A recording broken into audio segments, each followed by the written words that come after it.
કેમ છો બાળકો? બાળકો, તમારા સૌનું સિનિયર કેજીમાં સ્વાગત છે.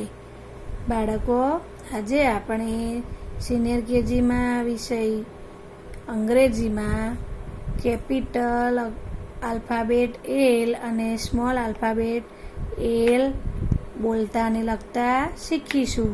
તો બાળકો, જેની પાસે સ્વાપોથી છે તેમણે સ્વાપોથી તેમજ 4 લીટીની નોટ કાઢીને તૈયાર રહેવું. સાથે પેન્સિલ પણ કાઢવાની છે. તો તમે સૌ તૈયાર છો ને? જુઓ બાળકો, હું તમને જેમ બોલાવું એ રીતે તમારે બોલીને લખવાનું છે. જો તમે બોલીને લખશો તો તમને ઝડપથી લખતા અને બોલતા આવડી જશે. બરાબર ને? તો તમે સૌ તૈયાર છો? તો અહીંયા જુઓ તો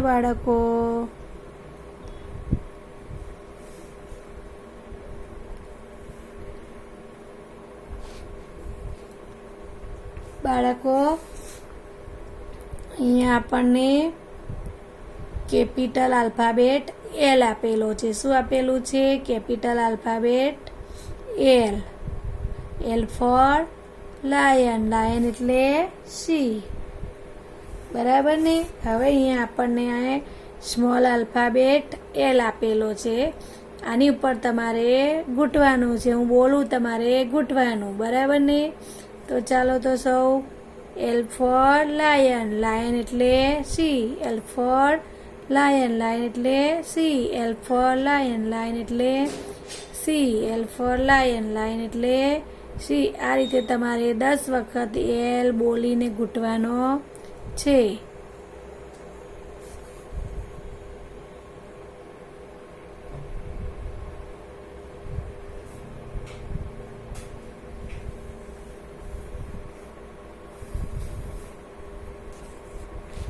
હવે જુઓ બાળકો, અહીંયા તમને સ્મોલ આલ્ફાબેટ એલ આપેલો છે.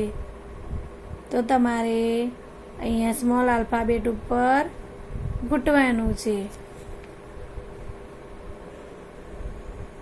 હું બોલું એમ તમારે ઘૂંટવાનું. અહીંયા લખો તો સૌ એલ ફોર લાયન. લાયન એટલે સી. L for lion. લાયન એટલે સી. L for lion. લાયન એટલે સી. L for lion. લાયન એટલે સી. L for lion. લાયન એટલે સી. L for lion. લાયન એટલે સી. તો આની પર ઘૂંટ્યું ને સૌએ? હવે જુઓ, અહીંયા તમારે સ્મોલ આલ્ફાબેટ એલ છે, બાજુમાં તમારે ઘૂંટવાનું છે. L for lion. લાયન એટલે સી. એ રીતે તમારે અહીંયા પણ ઘૂંટવાનું છે. L for lion. લાયન એટલે સી. L for lion. લાયન એટલે સી. L for lion. લાયન એટલે સી. L for lion. લાયન એટલે સી. L for lion. લાયન એટલે સી. આ રીતે સૌએ ઘૂંટ્યું ને?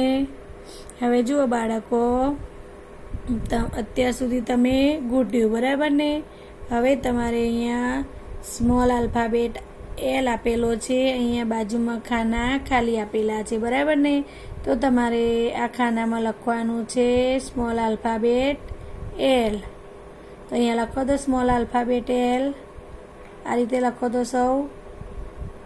લખ્યું સૌએ? હવે જુઓ, અહીંયા તમારે સ્મોલ આલ્ફાબેટ એલ લખવાનો છે.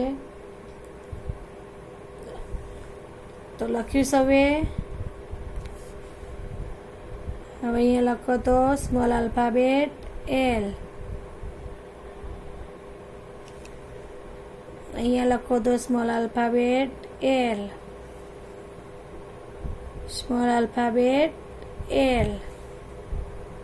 Small alphabet L. લખ્યું સૌએ? એ જ રીતે બાળકો, અહીંયા તમને સ્મોલ આલ્ફાબેટ એલ આપેલો છે, તો તમારે એની બાજુમાં એલ લખવાનો છે. તો આ રીતે લખો તો સૌ એલ.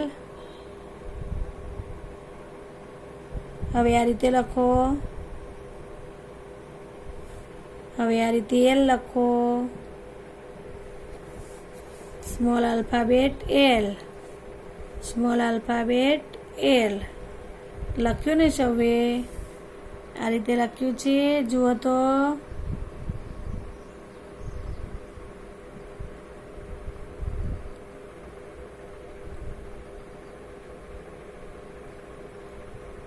લખ્યું નહીં? હવે જુઓ બાળકો, અહીંયા તમને આપેલું છે કેપિટલ આલ્ફાબેટ એલ અને સ્મોલ આલ્ફાબેટ એલ. તો તમારે અહીંયા જોઈને બાજુમાં લખેલું છે ત્યાં ગૂંથવાનું છે. તો અહીંયા ગૂંથો તો સૌ. કેપિટલ આલ્ફાબેટ એલ ઉપર ગૂંથો તો. હવે સ્મોલ આલ્ફાબેટ ઉપર ગૂંથો. હવે કેપિટલ એલ આલ્ફાબેટ ઉપર, સ્મોલ આલ્ફાબેટ ઉપર ગૂંથો. કેપિટલ આલ્ફાબેટ ઉપર ગૂંથો, સ્મોલ આલ્ફાબેટ ઉપર ગૂંથો. ગૂંથાઈ ગયું સૌને?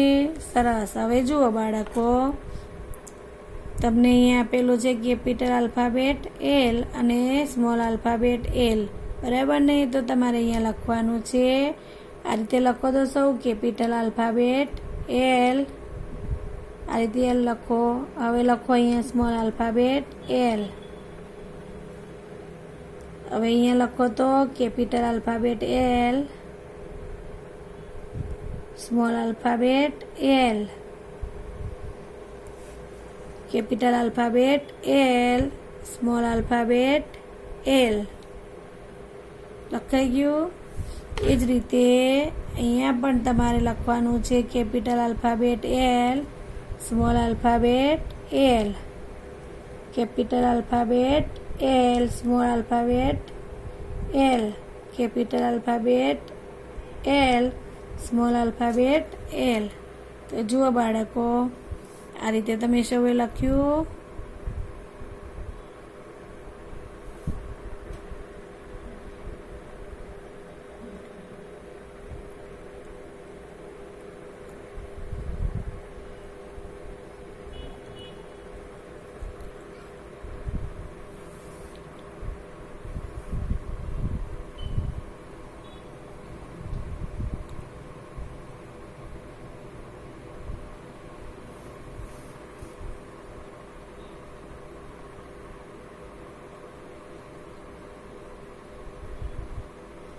હવે જુઓ બાળકો,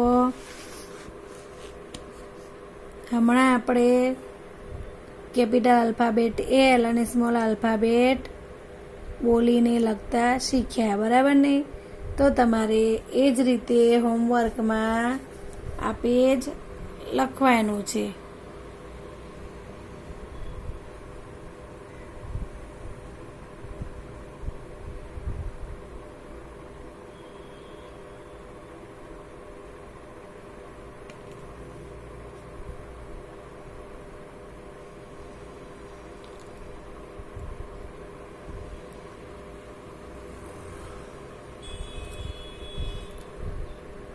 હવે જુઓ બાળકો, હું તમને સમજાવું.